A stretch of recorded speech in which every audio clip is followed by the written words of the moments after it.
Hello everyone, कैसे हो आप सब। तो आज मैं एक नई कहानी के साथ आई हूँ। मुंशी प्रेमचंद जी की कहानी है जिसका नाम है वफा का खंजर। विजयगढ़ और जयगढ़ राज्य में कई तरह की समानताएं थी। दोनों ही बेहद संपन्न, मजबूत और धार्मिक राज्य थे। दोनों राज्य के रस्मों रिवाज ही नहीं बल्कि बोली भी एक सी ही थी। यहाँ तक कि विजयगढ़ और जयगढ़ राज्यों की लड़कियों की शादी भी एक दूसरे राज्य में होती थी। अंतर की बात करें तो यही था कि जयगढ़ की कविताएं विजयगढ़ वालों को पसंद नहीं आती थी और विजयगढ़ वालों का शास्त्र जयगढ़ वालों को के लिए धर्म के समान था। दोनों राज्यों के लोग के बीच लड़ाई झगड़ा हमेशा ही रहता था।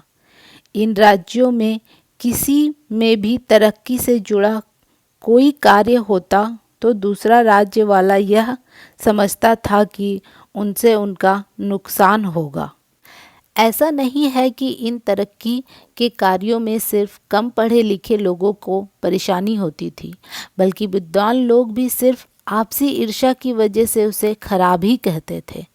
विजयगढ़ की एक छोटी सी बात भी जयगढ़ वालों के लिए बहुत बड़ी होती थी।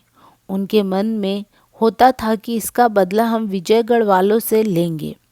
ठीक ऐसा ही जयगढ़ वाले के साथ भी था।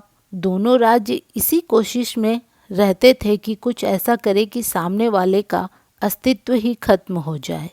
नियम और व्यवस्था से जुड़ी चीज़ें तो जैसे आग की तरह फैलती थी। अखबार हो या लोगों का मन, हर जगह यही आवाज़ आती कि विजयगढ़ वालों की शिक्षा और अन्य नियम कानून जयगढ़ राज्य के लिए खराब हैं। उन्हें इसका मुंह तोड़ जवाब देना होगा। उधर विजयगढ़ वाले सोचते कि जयगढ़ वालों ने उनके नए कानून के बारे में अखबार में कुछ छापने नहीं दिया है। वे सबका मुंह बंद करना चाहते थे। वे यहाँ के सारे मामले को दबाना चाहते थे। वे हथियार तैयार करके हमें ख़त्म करना चाहते थे। ऐसे में हमारा भी फर्ज है कि हम उन्हें बताएं कि भगवान जिनके साथ होता है उनका कोई कुछ भी बिगाड़ नहीं सकता। जयगढ़ में कई सारे हुनरमंद लोग थे। इन्हीं में से एक नाम था श्रीबाई का। उनकी खूबसूरती के चर्चे चारों तरफ थे। वे जयगढ़ के लोगों को अपनी कला का कायल करके विजयगढ़ की ओर बढ़ चली। उनके विजयगढ़ पहुंचते ही वहाँ के लोग जयगढ़ से दुश्मनी जैसे भूल ही गए। विजयगढ़ के थिएटर, नृत्यशाला और बाजार जैसे खाली हो चुके थे। श्रीबाई की कला के लोग इतने दीवाने हो गए कि हर कोई उनके ही ठिकाने की ओर ही दौड़ते थे। सभी लोगों के इस तरह के रवैये की वजह से विजयगढ़ के लोग अपना पैसा ही उस पर बर्बाद नहीं कर रहे थे, बल्कि अपने राज्य को भी बर्बादी की ओर ले जा रहे थे। मनोरंजन का लोगों के लिए केंद्र बन चुकी श्रीबाई को लेकर जयगढ़ के मंत्रियों, पुरोहितों और अन्य सम्मानित लोगों ने यह राय बनाई कि इस नाचने वाली महिला को देश छोड़ने के लिए कहा जाए। विचार करने के बाद श्रीबाई के नाम यह शाही फरमान पहुंचा, जिसमें लिखा था कि आपके यहाँ होने से अप्रिय घटनाएं होने की आशंका है। ऐसे में शाही फरमान है कि आप इस देश को छोड़कर चली जाएं। वैसे यह आदेश अंतर्राष्ट्रीय संबंधों के एकदम खिलाफ था। इसी वजह से श्रीबाई के साथ ही उसके देश जयगढ़ ने भी इस पर आपत्ति जताई। इस फरमान की वजह से जयगढ़ में खामोशी छा गई। हर कोई गुस्से में था। कुछ चाहते थे कि विजयगढ़ से बातचीत करके सुलह कर ली जाए और कुछ की मांग युद्ध थी। फरमान आए हुए लगभग एक दिन हो चुका था। लोगों की तरफ से आवाज़ आने लगी, युद्ध युद्ध। यह सब सुनने के बाद युद्ध मंत्री सैयद अश्करी ने कहा कि अब तो लोगों ने भी बता दिया है कि वे क्या चाहते हैं। अब लड़ाई का ऐलान करने में देर कैसी। इस पर एक सेठ ने कहा कि क्या सारे लोग लड़ने के लिए तैयार होंगे। युद्ध मंत्री ने कहा, शायद बहुत ज़्यादा तैयार। सेठ ने पूछा कि क्या आपको यकीन है कि फतह मिलेगी। अस्करी ने जवाब दिया, हाँ बिल्कुल यकीन है। तभी लोग आपस में जंग जंग करते हुए हथियार एक दूसरे को बांटने लगे। ठीक 30 साल पहले भी एक जबरदस्त लड़ाई हुई थी जिसके कारण जयगढ़ हिल गया था। युद्ध में कई सारे खानदान तबाह हो गए थे। सब कोई एक दूसरे के खून का प्यासा हो गया था। उस वक्त पूरा जेल देशभक्तों से भर गई थी। आज़ादी की लड़ाई लड़ने वाले जाबाज में मिर्ज़ा मंसूर भी थे। मिर्ज़ा को पूरा दिन जेल में हथौड़ा चलाना पड़ता था और बस आधे घंटे के लिए नमाज की छुट्टी मिलती थी। उसे हमेशा ही अपने बेटे मंसूर की याद आती थी। इस याद में उसका मन करता कि गंगा में डुबकी मारकर भाग जाऊं और अपने बेटे से मिल आऊं। एक दिन यह इच्छा इतनी प्रबल हुई कि वो सही में गंगा में कूद गया। रात भर वो गंगा में गोते लगाता रहा।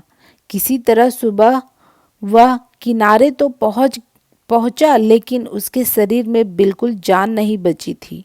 सांसें चल रही थी लेकिन हालत अधमरी जैसी थी। किसी तरह हिम्मत करके वो आगे बढ़ा और अपने बेटे अस्करी से मिलने के लिए पहुंच गया। फिर 3 दिन बाद मंसूर अपने बेटे अस्करी को अपने गोद में लिए हुए विजयगढ़ पहुंच गया। अपने हुलिया और पहचान बदलकर मंसूर ने मिर्ज़ा जलाल नाम रख लिया। शरीर इतना हट्टा कट्टा था कि उसे सिपाही बना लिया गया और होते होते वो पहाड़ी किले का सूबेदार बन गया।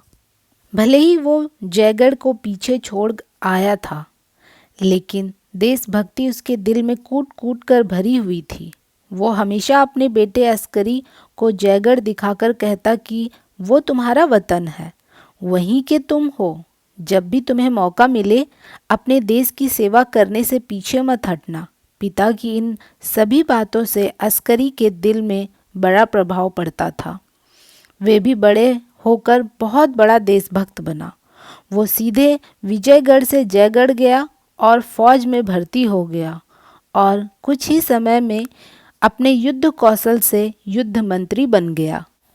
अब देश में उठ रही युद्ध की मांग को देखते हुए जयगढ़ ने विजयगढ़ को श्री बाई को उनके देश पहुंचाने के लिए 24 घंटे का अल्टीमेटम दे दिया। विजयगढ़ ने भी साफ कह दिया कि वो जयगढ़ की फौज का सामना करने के लिए तैयार हैं, लेकिन श्री बाई को वो छोड़ेंगे नहीं। उसे अदालत से सजा जरूर मिलेगी। जयगढ़ को विजयगढ़ के मामले में दखल न देते हुए अपने कदम पीछे खींच लेने चाहिए। विजयगढ़ से ऐसा जवाब मिलने के बाद अस्करी ने अपने पिता मिर्ज़ा जलाल को खुफिया तरीके से एक पत्र भिजवाया। उसमें लिखा था कि विजयगढ़ से हमारी लड़ाई शुरू होने वाली है। अब सबको जयगढ़ की ताकत का अंदाज़ा लगेगा। अगर लड़ाई के दौरान आपको कोई आँच आई तो आप मेरे द्वारा भेजी हुई यह मोहर दिखा देना। वो आपको किसी तरह का नुकसान नहीं पहुंचाएंगे और मेरे कैंप तक ले आएंगे। साथ ही कभी मुझे आपकी ज़रूरत पड़ी तो मुझे पता है आप हमेशा मेरे साथ खड़े रहेंगे। धन्यवाद। यह खत भेजने के तीसरे दिन ही जयगढ़ ने पूरे बल के साथ विजयगढ़ पर आक्रमण कर दिया।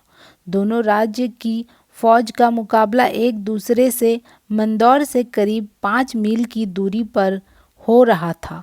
लड़ाई में विजयगढ़ के पास तोप की ताकत ज़्यादा थी तो जयगढ़ के पास पराक्रमी सैनिक थे। होते होते लड़ाई 1 महीने तक चली। इस दौरान सब कुछ श्मशान सा बन गया, लेकिन दोनों देशों के बीच युद्ध रुक नहीं रहा था। फिर ऐसा समय आया कि विजयगढ़ पूरी तरह से जयगढ़ पर भारी पड़ने लगा। हर बार जयगढ़ को हार का मुंह देखना पड़ रहा था। अस्करी को पूरा जयगढ़ कोस रहा था कि इसकी वजह से युद्ध शुरू हुआ और सारे लोग तितर बितर हो गए। ऐसे हाल में अस्करी को सूझा कि मेरे पिता जिस किले की रखवाली करते हैं वो विजयगढ़ से अलग हो जाए तो आसानी से इन्हें हराया जा सकता है। उसने पिता को खत लिखकर कहा कि अब आप ही मेरी मदद कर सकते हैं। आपको अपने वतन का वास्ता है। आपको जयगढ़ को जिताने के लिए उस किले पर जीत हासिल करने में हमारी मदद करनी होगी। यह खत पढ़ते ही अस्करी के पिता मिर्ज़ा जलाल किले पर बैठे बैठे सोचने लगे कि आखिर मेरे बेटे की हिम्मत कैसे हुई मुझे ऐसा खत लिखने की।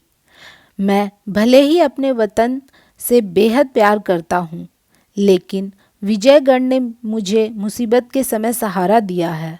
मैं इसका साथ कैसे गद्दारी करूं? ऐसा करके ऊपर वाले को क्या मुंह दिखाऊंगा? वहाँ मेरे कर्म को भोगने के लिए मेरा बेटा या कोई दूसरा थोड़ी आएगा।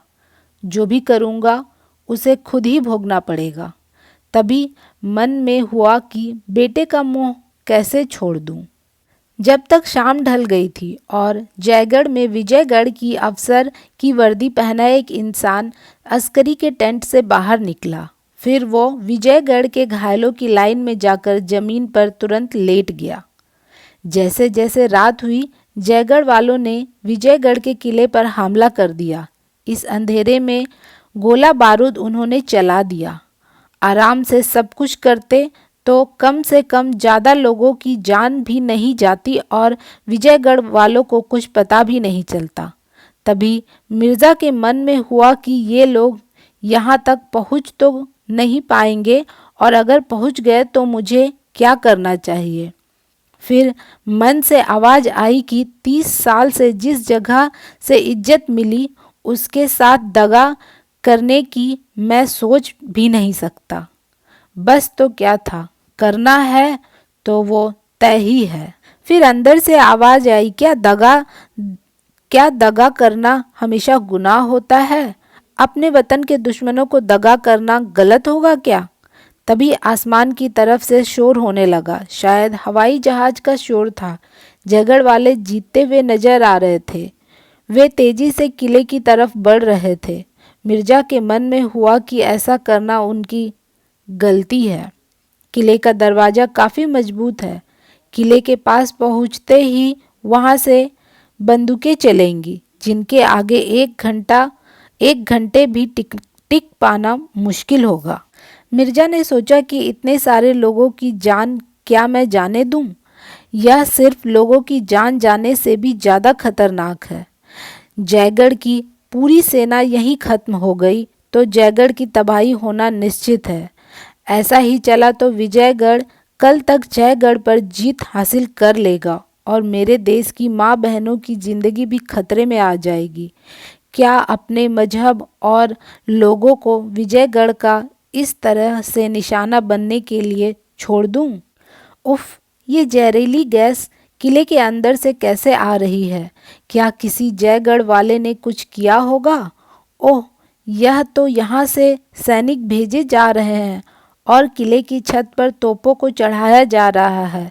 अब जयगढ़ वाले किले के पास पहुँच गए हैं। विजयगढ़ में होने वाली जयगढ़ियों की दुर्दशा को अब कोई नहीं रोक सकता। काश मैं कुछ कर सकता। मुझसे कोई जबरदस्ती किले की चाबी छीन लेता, कोई मुझे मार डालता। मैं अपने वतन का नाश होते कैसे देख पाऊंगा? मैं बेबस हूँ। मेरे हाथों में जंजीरें हैं, पैरों में बेड़ियाँ लगी है, शरीर का एक एक रोम जैसे जकड़ रहा है। मन है कि इन सारी जंजीरों और बेड़ियों को तोड़कर बेटे के लिए किले का दरवाज़ा खोल दूँ।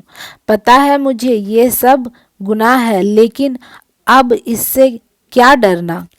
जयगढ़ वाले किले के पास बाहरी आक्रमण से बचने के लिए बनाए गए गड्ढे तक पहुँच गए। अब कुछ नहीं हो सकता। मेरा बेटा अस्कर भी घोड़े पर सवार होकर आ रहा है। मन में हुआ कि मैं नमक हरामी कर देता हूँ। इससे कुछ नहीं तो कम से कम मेरा बेटा तो बच जाएगा। तभी तोप बरसने लगे। मेरा बेटा मेरी आंखों के सामने खून से लथपथ पड़ा था। हाय मेरा बेटा, मैंने अपनी वफा पर बेटे को कुर्बान कर डाला। मैं इसका बाप नहीं दुश्मन बन गया। मुंशी प्रेमचंद जी की कहानी वफा का खंजर यहीं पे समाप्त होती है। यह कहानी हमें सिखाती है कि लड़ाई हमेशा विनाश लेकर आती है। जितना हो सके युद्ध को टालकर बातों से चीज़ों को सुलझाने की कोशिश करनी चाहिए। दूसरी सीख यह भी देती है ये कहानी कि हमें अपनी काबिलियत के दम पर ही फैसला करने चाहिए। अपने रिश्तेदारों पर कभी भरोसा नहीं करना चाहिए। अपने रिश्तेदारों पर भी भरोसा करने से कई बार दगा ही मिल जाती है। तो मुझे सुनने के लिए आप सभी का बहुत बहुत धन्यवाद, शुक्रिया। आप मेरे इस चैनल को ज़रूर लाइक, शेयर और सब्सक्राइब कर लीजिएगा ताकि मैं ऐसी कहानियाँ लेकर और आती रहूं। तो मुझे सुनने के लिए फिर से धन्यवाद।